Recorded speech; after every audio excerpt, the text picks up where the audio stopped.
Yan, kunyari ganyan 'no. 'Pag ganito guys na parang ano lang, stick lang, medyo mahina yan 'no. So, ang purpose nung shear ay parang ganito, nung shear wall, ito yung building mo, lalagyan niyo siya guys ng, rigid na structure dito sa portion na 'to.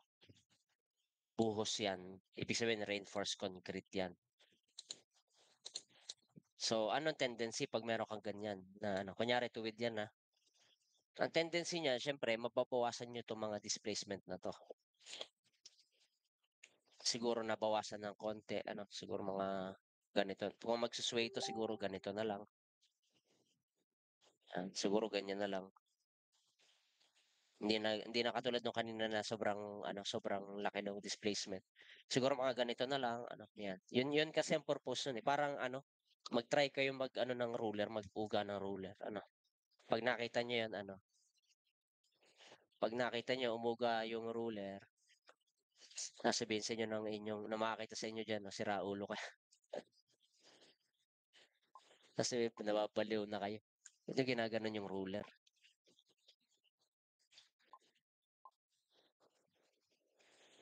ayan. Kidding aside, 'di ba kapag ano, ah, rigid yung ating object diyan, hindi siya masyadong mag-ano, magsu-sway or yung 'pag rigid yung building, hindi siya masyadong magsu-sway, okey? Clear ba tayo dun guys? Ayan, yun yung purpose ni shear wall. Siya yung nagre-resist ng ano, ng shear na galing sa earthquake and siyempre nag-aano siya, nagre-resist siya ng lateral movements. Okey, so balik tayo guys dito sa ano, saan na tayo? Ayan, dito na uli ano. So, bending naman. So, bending structures or these are structures na ang main na stress na nag-o-occur dun ay bending.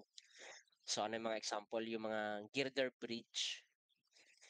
So, 'pag sinabi nating girder bridge, yung may bridge design ba kayo ngayong ano, wala pa? Elective? Wala pa. Akala ko meron na, eh. Next term pa yata yun or next sem. Okey, so 'pag sinabi nating girder bridge, nakakita na kayo ng ilalim ng tulay, 'di ba meron dong parang mga beam. Halimbawa, ito yung bridge deck, ito yung parang slab ng tulay. So, sa ilalim niya may mga ganitong type ng ano, ganito itsura nung iba na girder ano. Hindi ito yung ano, hindi ito yung anong tawag dun, yung sa bahay.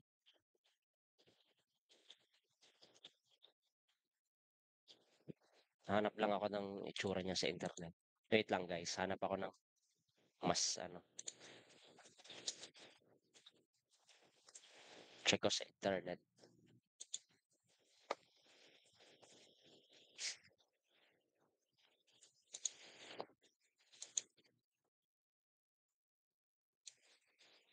Ito nakakita na kayo ng ganito, yung ganitong ano, ito na lang, 'yan, yang nasa ilalim na 'yan, 'yan. 'Yan ay girder ang tawag or beam na ano, sa atin ay ano, girder 'yan.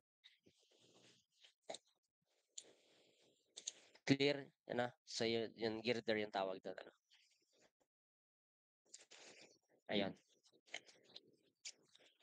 So yun kasi guys ay ang load lang dun dito ay ano lang, bending lang 'yan.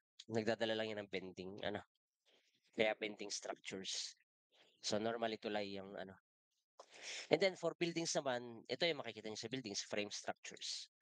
So these are composed of straight members connected together either by rigid connections or hinge connection to form stable configurations. Okay? Ayan. Wait lang guys, ulit. Wait lang ulit.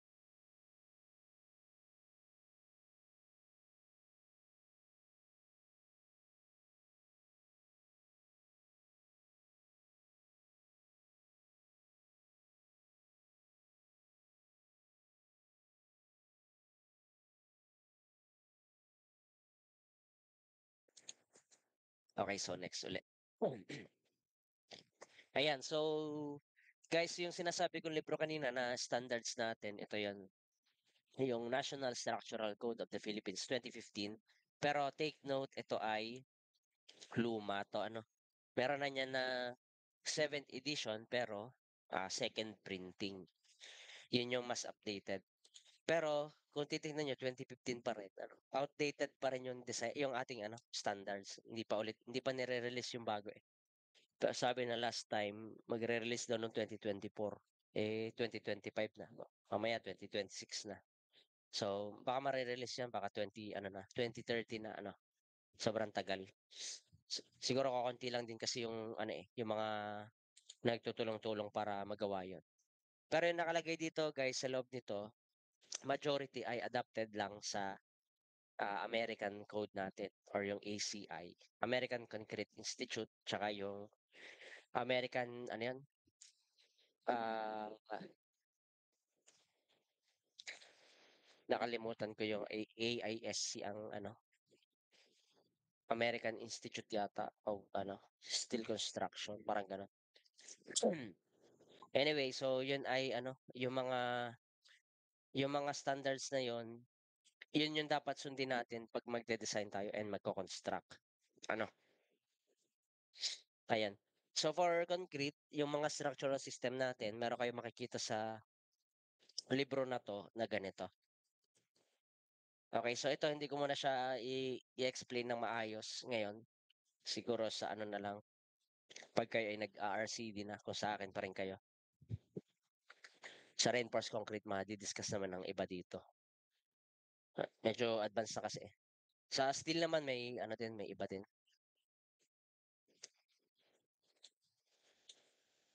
Ayan, so sa steel ganito yung ano, meron din kayong table na makikita diyan ano, yan. Kung kayo may ganitong libro magagamit niyo 'to sa RCD or reinforced concrete design ano, so pang next sem pa. Ayan, so okey na tayo dito 'no? Ayan, so proceed naman tayo sa types ng structural elements. Meron tayong tinatawag na struts or tie. So, these are members that are subjected to tensile force. So, minsan tinatawag siyang tie rod, minsan struts. Guys, itong mga bracing struts, minsan kasi ito ay compressive, pero pwede rin na tension.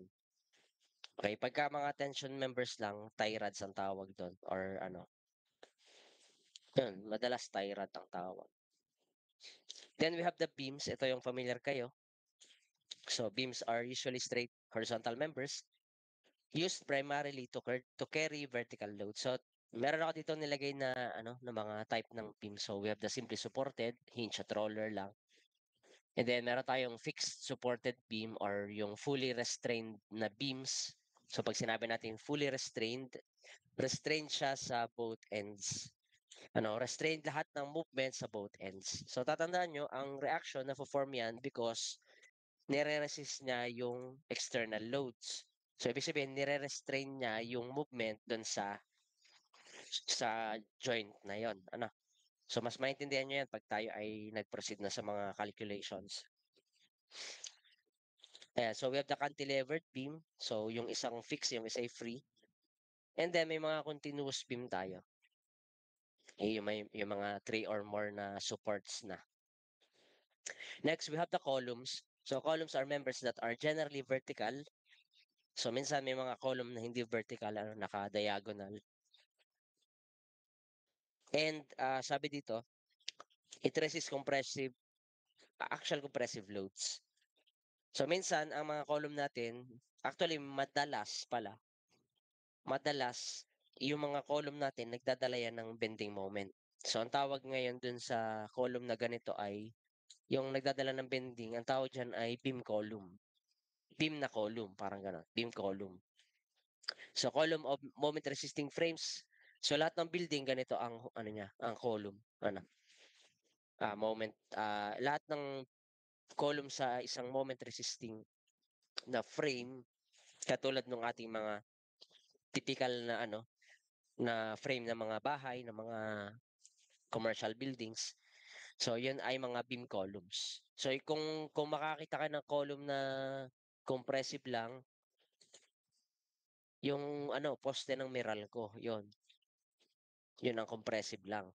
Pero lahat ng column except dun, yan ay ano, normally beam column ang tawag, ano, laging subject sa bending.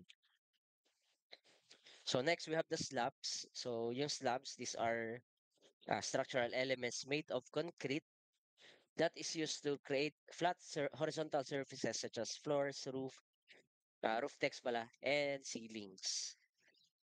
Yan, nakaapak na naman kayo dito, ano? O di pa kayo nakaapak, baka di kayo lagi sa ano pa lang, RGR pa lang, meron na yan eh. Okay, so next, ito yung hindi nyo nakikita, yung nakalubog sa lupa.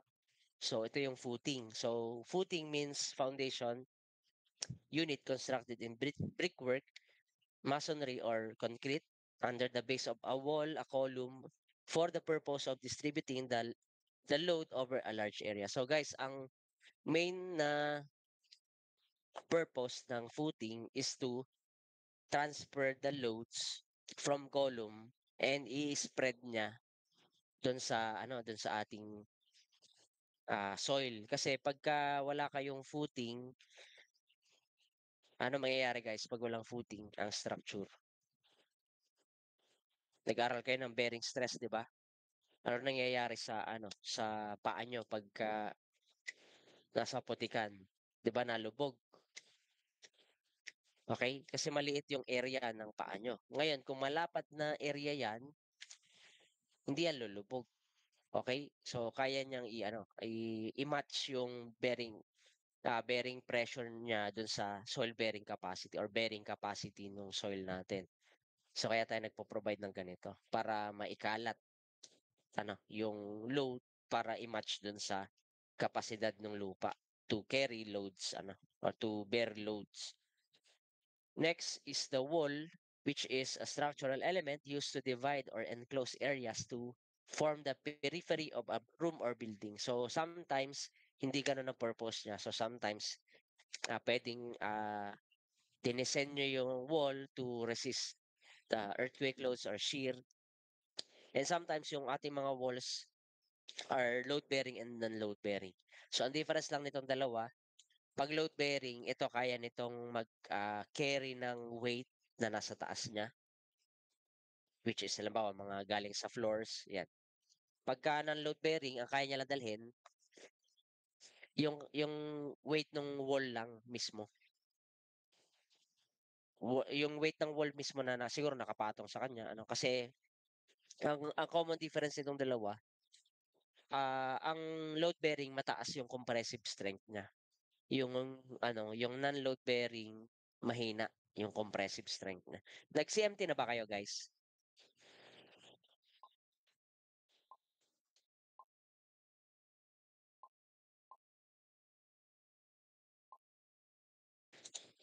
Nag-testing kayo doon ng compressive stress,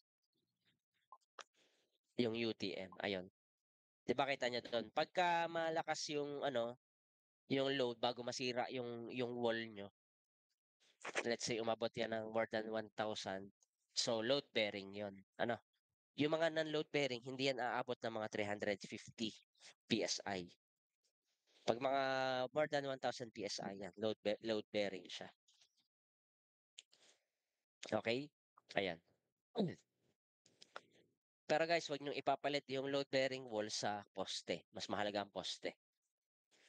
Pero kasi mga nakikita ko na ano eh, na parang nagde-design pero load bearing wall lang daw yung gagamitin. So para sa akin, pag lindol ang pinag-uusapan, ano pa rin, doon pa rin tayo sa ano tawag nito, yung typical na setup, which is may column ka, meron kang beams. Kasi yun yung parang skeleton no building natin eh. So hindi nyo pwede yun i-ano, hindi yun pwede palitan. Okay, so types of supports naman. So meron tayo ditong tatlo. Ito yung common, ano. So alam niyo na naman 'to. So we have the fixed support. So guys, pag sinabi nating fixed support, these are ano, restraint from translational and rotational movements. Ito yung binabanggit ko kanina. Gets niyo ba? Yung binabanggit ko kanina. So kapag meron kang reaction kasi sa isang support, ibig sabihin nun, may nire-resist siya, okey? So, hindi naman magkakaroon ng reaction kung walang pumipigil sa I mean, kung hindi niya pinipigilan yung ano, halimbawa ito, halimbawa ay pin, 'di ba meron tayong load ano, so kung meron kang load diyan, 'di ba meron tayo ditong reaction. Parang ang tendency kasi nung load, tinutulak niya pababa itong beam na 'to ano. So, siyempre ang tendency ni ano, nung support natin itutulak niya pataas para kontrahin, okey? Kaya siya reaction kasi meron kang action dito, tapos meron kang reaction. Yan ay ano, Newton's law of motion yan ano, yan, law of action and reaction ba yun?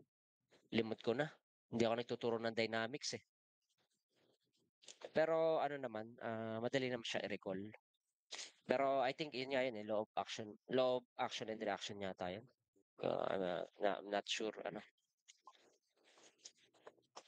'yan basta meron kayong ano, action and reaction. So, kung wala kang ano diyan, kung wala itong resistance, walang magre-react diyan, ibig sabihin bababa itong parang kumbaga sa ano, kung tinulak mo 'yan, 'yan bababa ito. Kung wala itong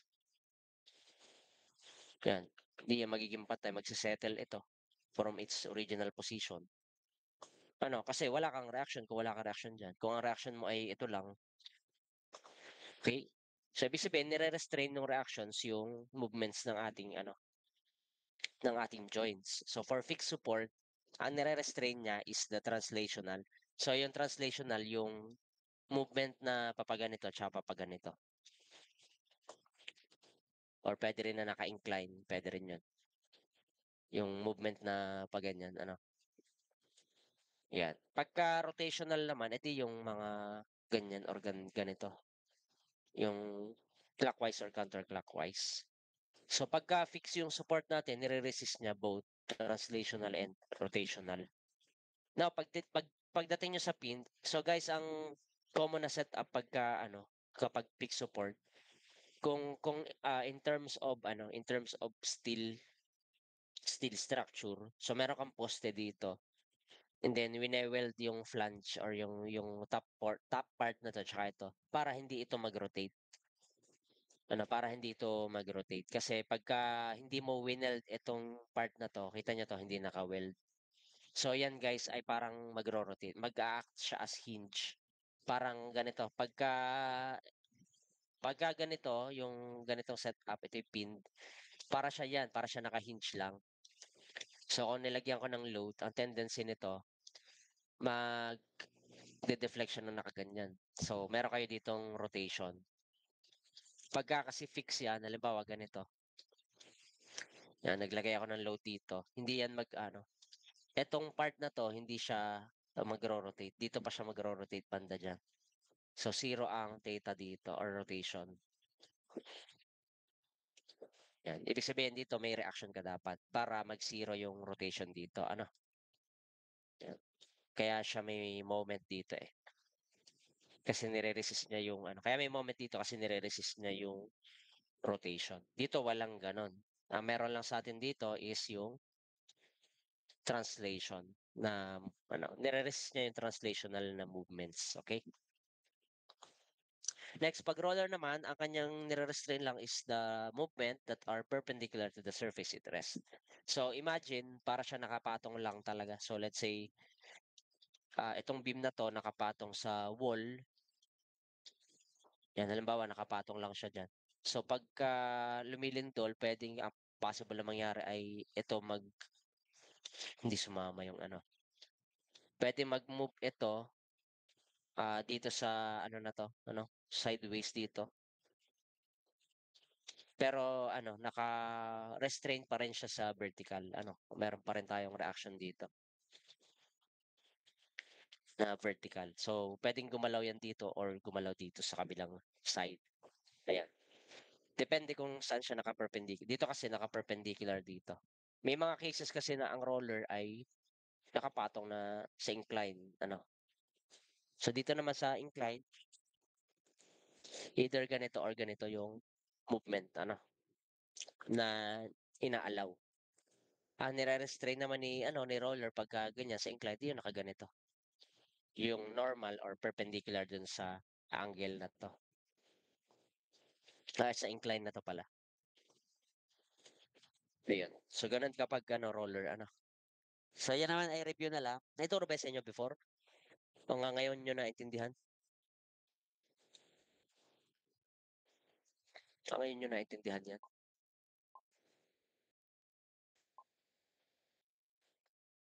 Okey naman yata, eh. Okay, so yan. So, meron pa ibang mga type ng support. So, kanina na-discuss ko na yung mga roller. So, puwede rin siyang ano, ganito yung mga forms ano. So, puwedeng weightless link. So, 'pag weightless link or light ito mga light cable, ang kanyang reaction ay one direction lang ano. So, kung saan siya nakadikit, okey? 'Pag roller naman, so ito yung mga makikita niyo na figure, yan may gulong dito, may bilog lang, and ito naman ang tawag dito ay rocker ano. Kumbaga nauga lang 'to pagka ano, 'pag nagmo-move dito sa direction na 'to. So, parang naikot lang siya ng kaunti. So, ang reaction niya ay perpendicular lang kung saan siya naka-rest na surface. Now pagka na ito sa number 3 'pag walang friction, so smooth na surface, ang ano yan puwede siyang gumalaw dito kasi wala ngang friction ano. So, meron tayong upward dito na ano, so perpendicular din niya sa ano, perpendicular din siya kung saan siya naka-rest ano. Next itong ano, smooth pin collar or connected collar. So guys, dito ay para din siyang ganito, para din siyang smooth contacting surface. Ito puwedeng gumalaw dito. Then next, ito yung, pin or hinge. So yan, pamilyar kayo diyan.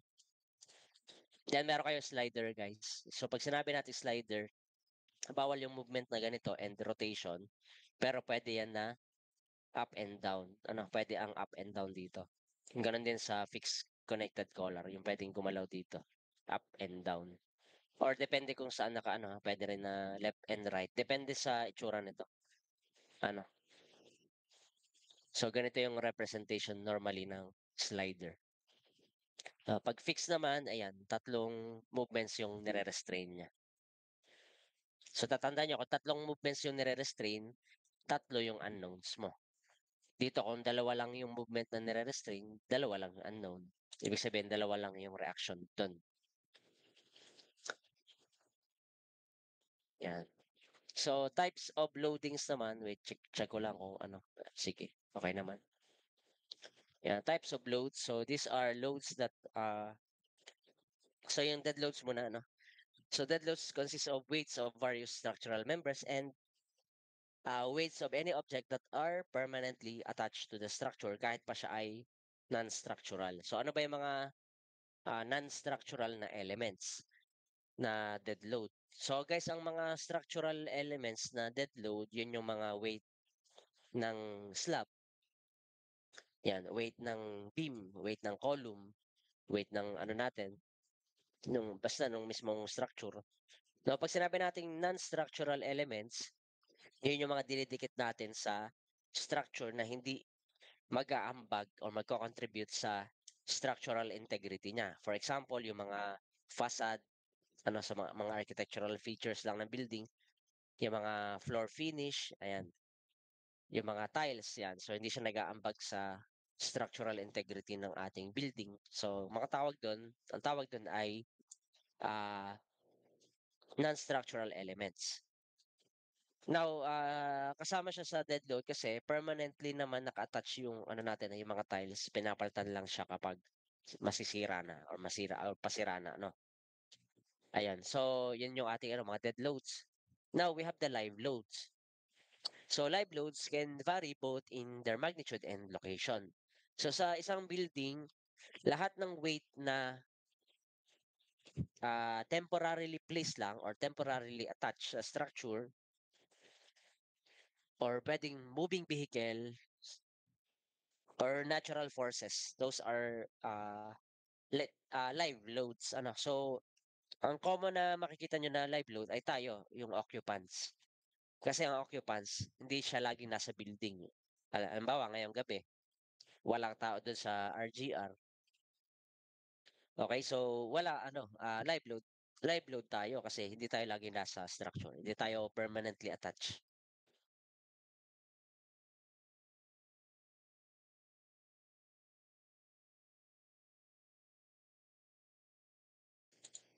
Ayan, so hindi tayo ano, permanently attached ano. So yung mga permanently attached lang siyempre yung mga lagi nandun na ano, ano bang yung mga aircon, yan. Kahit pa sabihin mo na nakakalas yun, kasi permanently attached siya dun. Sa mga temporary tayo, yung mga silya dun temporary yun. Minsan nagiging ano na, parang permanent. Pero actually yun ay temporary lang kasi 'pag nasira puwede mong palitan lang. I mean na movable kasi siya, eh, hindi siya yung ano, ang mga aircon kasi naka-fix yun, so hindi siya movable. Yung mga silya kasi movable, so live load 'pag movable ano. Now, we also have the impact loads. So guys, 'pag sinabi nating impact, ito ay parang ano lang, para siyang ano, factor lang siya ng live load. I mean portion lang siya ng live load. Kumbaga yung live load at saka impact load lagi magkasama 'yan. So, halimbawa sa sasakyan meron kang load ano. Ngayon, since nagalaw yung sasakyan nilalagyan natin ng impact load which is a percentage increase lang ng live load. Kasi nga gumagalaw yung sasakyan parang, nilalagyan natin ng, factor of safety ano, nilalagyan natin ng load factor yung live load mo para, tawag nito, para 'pag dinesign mo siya ma-take into account yung vibrations habang siya'y umaandar ano. Ayan, sabi dito, "Moving vehicles may bounce or side sway or as they move over a bridge, and therefore they impart up impact on the deck or yung ano, yung sahig nung ating bridge." So yung percentage increase na yon ay ang tawag diyan ay, impact factor. So normally ay percentage lang ng live load siya ano. Okay, so next is the wind load and earthquake load. So ang wind load natin guys, so, kaya siya kino-consider as loading kasi, yung ating lakas ng wind in terms of its speed ay related sa ano, sa pressure. Ano, proportional siya sa square ng ating wind speed, okey? So ibig sabihin 'pag malakas yung ano, bagyo, 'di ba mataas ang wind speed nun, malakas ang pressure nun sa structure natin. And sige next week ko na lang di-discuss siguro yung ano, yung itsura ng wind load 'pag ano, pagka subject sa ano, sa yung structure pala 'pag subject sa wind load ano, more on introduction muna tayo. Okay, so earthquake loads naman. So earthquake produce lateral loadings on a structure through the structure's interaction in the ground. So the magnitude of an earthquake load depends on ground acceleration, mass, and the stiffness of the structure. So kung kayo guys ay ah, hindi pa kasi kayo familiar sa ano eh, sa earth, sa dynamics ng ano. Wait lang ha. Tandaan niyo 'tong formula na 'to. Okay, so sige, tanda naman pala. So may kinalaman siya dito. Yung earthquake nag-a-undergo din tayo ng ano, yung building natin nag-a-undergo siya ng parang, ah, dynamics ano, kumbaga moving kasi ang ating building kapag tinatamaan ng lindol. So let's say this is your building, 'yan. 'Pag nagkakaroon ng ground shaking, so let's say ito ay, in terms of G, normally kasi in terms of G ang ano. So 'pag nagkakaroon ng ground shaking, ito gawin ko na lang 'tong G ano, ah, yung bigat ng ating structure may effect siya dito sa mage-generate natin na force. And ito yung component na tinitingnan natin na isa, okey? So, meron pa 'yan, bukod diyan meron pa tayong ano, 'pag nagsu-sway 'tong building niyo, so tinitingnan natin dito yung, displacement. So, dito papasok yung ating delta or yung amount ng displacement na 'to times the stiffness of our structure or yung pagkaka-stiff ng ating structure. So, kino-compute yung ano niya, parang rigidity ano. And then, ina-add natin yung ano, kung paano ito magre-react sa earthquake in terms of its, anong tawag nito, damping ano. So, meron tayong tinatawag na damping coefficient, which is mino-multiply normally yan sa velocity. So, kung titingnan niyo 'to, ito yung, actual na formula for force. Mass times acceleration plus coefficient of damping times velocity plus k times displacement. 'Di ba itong acceleration, velocity, and displacement, yan ay naturo na sa inyo before sa dynamics ano, ayan. Diyan natin kinukuha yung force na ilalagay natin sa ating structure kapag lumilindol. Ngayon hindi ko siya ituturo sa inyo in detail kasi ito ay pang mga higher ano na, higher level na, siguro sa masteral. Actually self-study ko lang 'to, eh, 'di ko naman natutunan sa masteral yan. Reporting lang na masteral, scam ano. Pinakaya ko talaga yung ano, masteral na reporting. Magbabayad ka tuition, reporting. 'Pag magma-masteral kayo either UP or ano, ah, UP or ano siguro, De La Salle, kaso mahal sa De La Salle, sa DLSU. Pagka ako'y nagkapera magma-masteral ako dun sa DLSU. Pero guys, kaya niyo naman ng self-study lahat. Kaso ang problema niyo dun matagal yung pacing, ano, tsaka medyo nakakadugo ng ilaw yung mga libro na yung mga lumang libro kasi ano, eh, hindi masyadong detailed yung pagkaka-discuss. Oh, na-encounter niyo naman siguro yung libro ni ano 'no? Anong reference niyo before sa ano, sa mga Hibbeler ba, mga dynamics, ay mga ano, strength of materials. Anong mga reference niyo before dun? Yung kay Singer, Ferdinand Singer ba yan? Ayun, 'di ba medyo ano, medyo nakaka-nosebleed yung iba dun? Ayun, medyo mahirap yung ano, reference. Kaya kayo napapa-YouTube na lang, eh, ano? Papa-YouTube na lang para madali-dali. Kasi hindi nga ano, kami nga dati nung ano, nung 2012, mga Indiano yung aming pinapanood, wala pa namang mga ano niyan, eh, wala pang YouTube dati. Yung mga Indiano pinapanood ko, hindi ko naiintindihan. Okey, so ayan. Anyway, so ayan, so next is the hydrostatic, pressure. Guys, ito yung ano lang naman, parang, 'pag sinabi nating hydrostatic pressure, ito yung more on yung effect ng, tubig na ire-retain ng isang structure. Yun yung mga flood control, yan, diyan papasok yung mga flood control,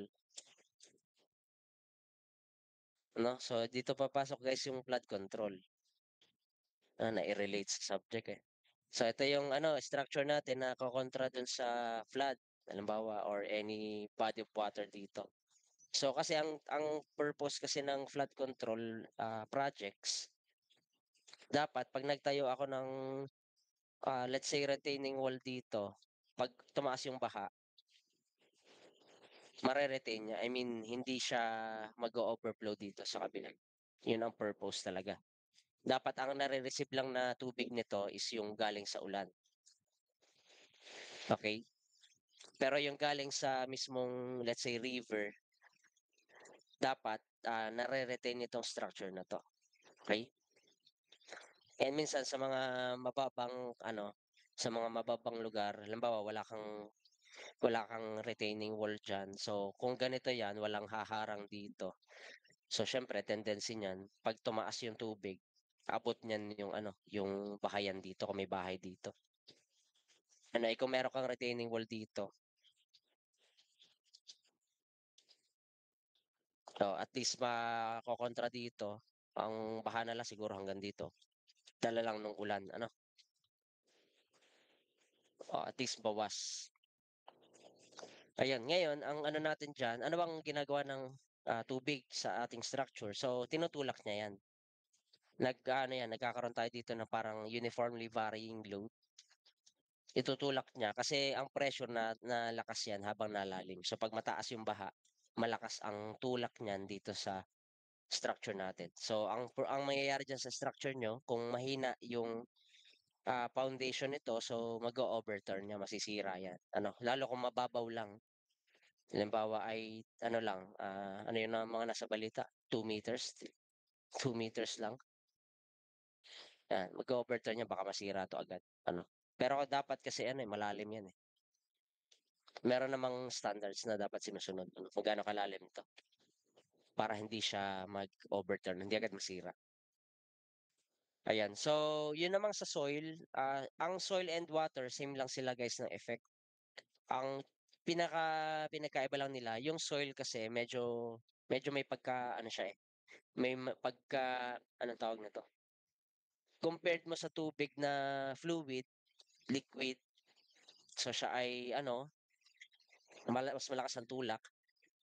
Pagka kasi solid na ano, halimbawa ito yung soil, mas mahina siya ng konti. Kasi nga ano, hindi naman siya katulad ng liquid na ano or fluid na talagang tutulak dito. Ito kasi may ano, eh, may mga portion sa soil na buo-buo pa. So hindi siya magiging ano, hindi siya magiging full na lateral load lang ano, minsan ay may mga ano yan, ah, usually ano mahina lang yung lateral load dito due to soil. Pero siyempre 'pag mataas yung ano, retaining wall, mataas din yung ating ano, load dito. Depende kasi sa height guys yung ano. Kaya pagka kayo magde-design, 'pag nakita niyo na halimbawa ito yung halimbawa ganito yung lupa ng kliyente mo, gusto niya magtayo ng ano, halimbawa ang kalsada ay ito yung roadway, ay gusto magtayo ng client mo ng ano, bahay na kapantay nito. Halimbawa may sidewalk ka dito ano, gusto ay kapantay nito. Ang tendency niyo diyan dapat siyempre, itong portion na 'to tatambakan mo 'to ng lupa. Unless mag-aano ka, magbe-basement ka, okey? So kung tatambakan mo 'to ng lupa, ang problema mo diyan yung portion na 'to, yung nandito. Paano mo ano, ma-e-ensure na hindi mag-e-erode itong part na 'to? So siyempre maglalagay ka diyan ng ano, ng retaining wall, okey? So 'yan, para maging stable 'yan tapos habang kino-compact 'yan, eh, every ano, may mga layers-layers 'yan na kino-compact. And then saka ka pa makakapaggawa ng structures mo dito, 'pag gano'n yung case ano. And siyempre kung 'yan ay mataas, dapat, ito buhos, hindi 'yan puwede na hollow blocks. Halimbawa lumagpas yan ng mga ano, 1.5 meters, let's say 2 or 3 meters siya, mataas yan. Mataas yan, isang ano yan 'no, isang floor, nilagyan mo ng lupa. Pinatungan mo pa ng bigat dito, 'di lalo ng tumulak dito. Ano, 'pag hollow blocks yan, ang hollow blocks natin hindi siya dine-design for bending, so masisira yun. Ma Baka mabutas itong pader. Guguho yung building, ano, parang mag-i-slide siya dito, eh.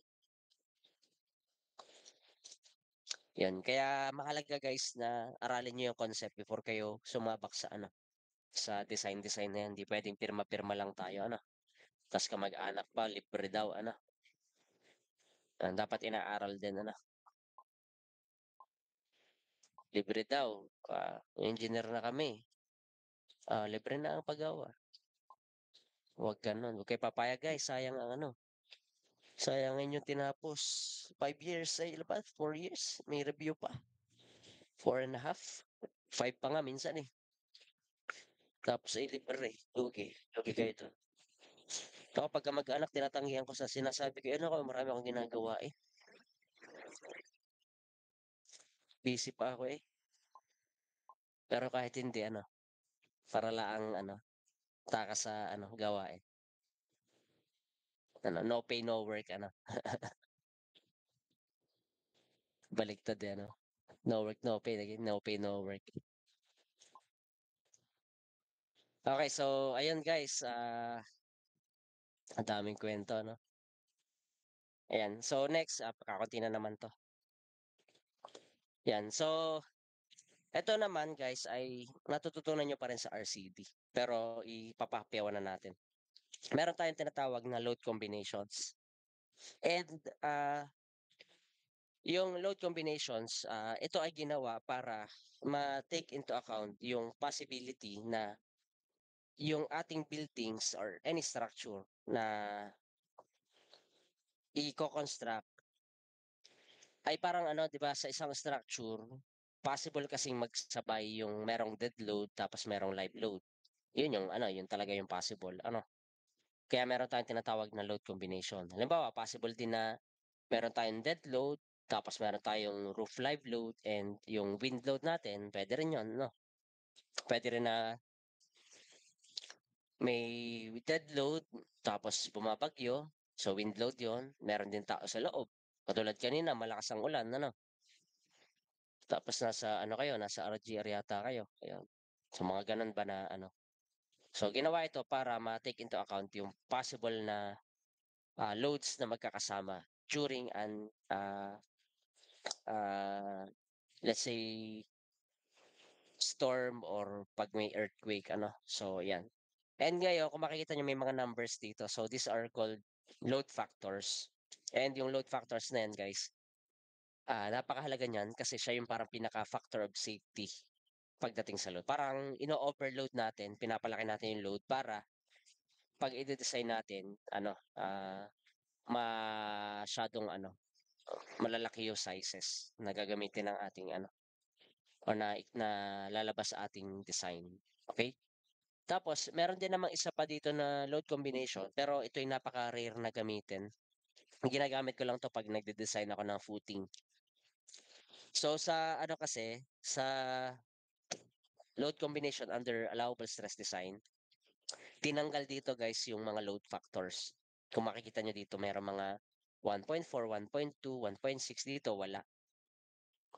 Ito lang yung meron pero hindi siya ano, parang ni-reduce mo lang yung ano, yung load dito, eh. Ito din load reduction nga ito, hindi siya load factor. Ito ginagamit ko lang pagka aalamin ko yung area ng footing na aking ide-design.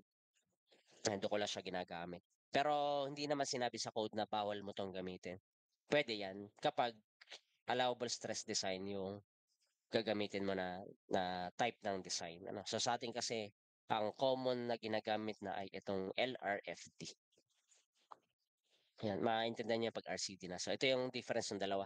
So, 'pag sinabi nating LRFD or strength design, ito yung, design method na separate yung material uncertainty from load uncertainty using, probability theory. So, 'pag sinabi natin na load uncertainty, 'pag sinabi natin uncertainty, ito yung mga possible mangyari sa isang structure na na tawag nito, possible na ang hirap i-ano, i-express sa words. Kumbaga parang possible mag-occur sa isang building na load mismo. Halimbawa, ito yung example. Halimbawa ay nag-design ako ng residential building. Normally, ang live load nun maliliit lang. Okay? So let's say 1.9 kilopascals. Ngayon, pagkalipas ng ilang ano, let's say after a year, aba, ano, residential pero biglang i-kinonvert sa ano, sa commercial ng hindi alam nung ano. So, dun pa lang ano na, talo ka na agad kasi masyadong malayo yung live load nung ano. nung pang-commercial sa residential. Imagine nyo guys, 1.9 ta's biglang taas sa 2.4 or 3.8 something. 'Di ba ang laki na times 2 halos 'pag 3.8. Ngayon kung wala kang load factor and hindi mo na-anticipate na gano'n yung mangyayari, babagsak agad yung ano mo, structure mo agad. Ano, I mean, meron na agad 'yan na probability na bumagsak kasi tinimes 2 mo yung dead load sa yung live load sa actual, eh. Ano, pero sa actual naman guys may normally, hindi naman yun ikino-convert yung residential to commercial ng ano, hindi alam ng engineer. Lagi yan may checking ano, tsaka pinapa-approve yan sa ano, sa I mean sa mga building permit ano, officials, sa mga official dun 'no, 'pag kino-convert yung residential to commercial. So ayan, pero may mga makukulit, eh, 'di ba? So hindi naman natin ma-ano, may mga pasaway talaga din. Malay niyo gano'n yung ginawa tapos kayo yung engineer, ayun. Kaya naglalagay tayo ng load factors. Ayan, so yung material uncertainty naman kasi nga ang let's say concrete, ang concrete kasi, parang hindi din siya kasi homogeneous masyado, eh. Kumbaga magkakaiba yung strength niya sa iba't ibang ano, portion. Hindi mo ma-ensure na ano, na all throughout the length ng ating concrete ay pare-parehas sila ng strength ano. So mahirap yun ma-ano, mahirap malaman kung, pare-pareho talaga siya. Parang hindi kasi nangyayari na gano'n. Wait lang guys.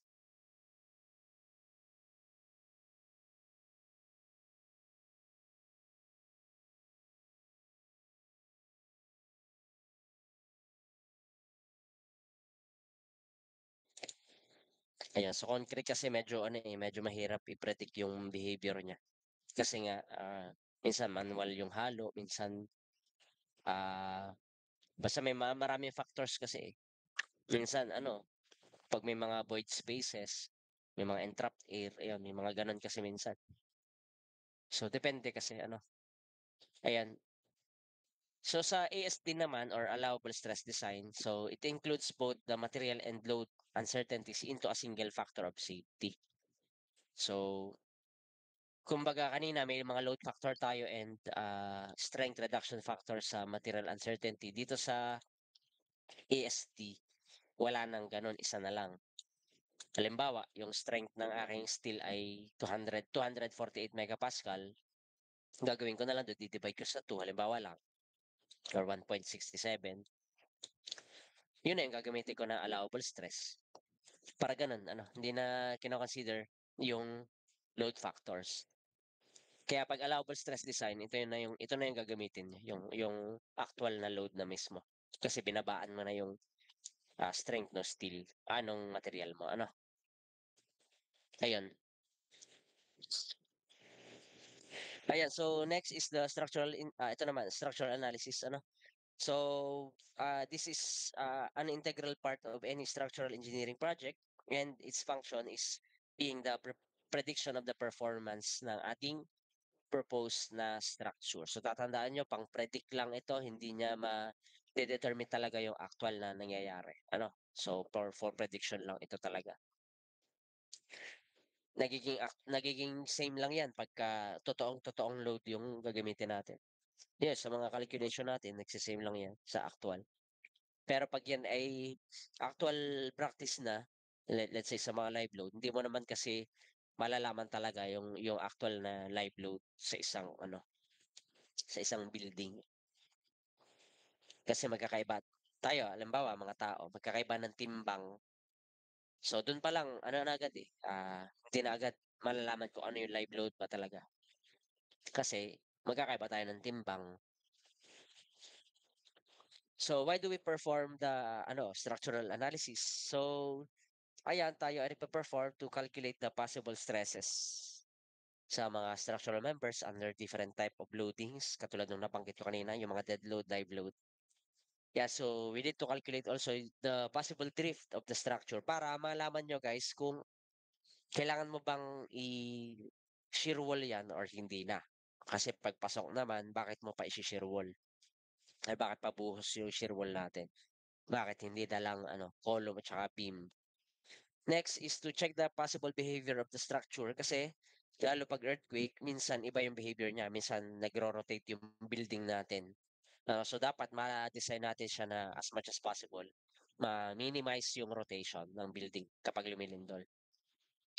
Also to check if the structural elements will pass the serviceability requirements. So such as deflection, yung mga vibration. Kasi minsan may mga buildings na ano na hindi na check yung ano baka nayari ng ayos yung building pero sa vibration sabit baka hindi komportable yung mga occupants pagka sobrang laki ng sobrang nagba-vibrate yung building ayun so yeah, different types of analysis naman. So we have the 2D and 3D analysis or three-dimensional analysis. So ang advantage ng 2D, mabilis siyang i-model, madaling palitan, madaling i-adjust. Mabilis. Ito, pinag-usapan natin dito is kapag gumagamit tayo ng computers. So fast yung analysis processing. And syempre, mababa yung file size niya kasi 2D lang yan. So the drawbacks naman, syempre, since hindi natin na-consider yung kabilang axis, di ba, X, Y, and Z axis. So hindi natin na-consider yung Z axis, more likely, magiging conservative yung design natin. Masyado malalaki yung mga sizes na lalabas sa analysis natin. Then it cannot reflect realistic condition kasi nga two-dimensional. Kaya ang mga building natin ay three-dimensional. Then, one direction lang yung load transfer, which is hindi naman totoo ito sa actual.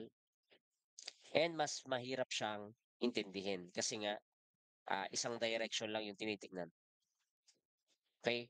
Kapag naman three-dimensional, mas madali siyang maintindihan, more, kumbaga sa medyo realistic na yan kasi three-dimensional.